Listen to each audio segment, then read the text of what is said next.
Morning to my respected teachers, parents and all my dear friends. My name is Pratyusha Sai and I would like to say thank you to give such a great opportunity to speak something on our Republic Day.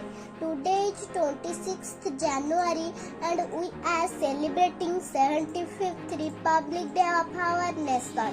Republic Day is a national festival of India. Came on this day in 1950.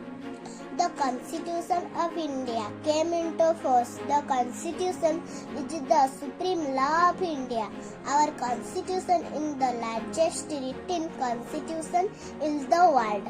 Dr. Bhimrao Ambedkar is the father of our Constitution. We should always respect our Constitution. Republic Day gives us the message of unity and equality.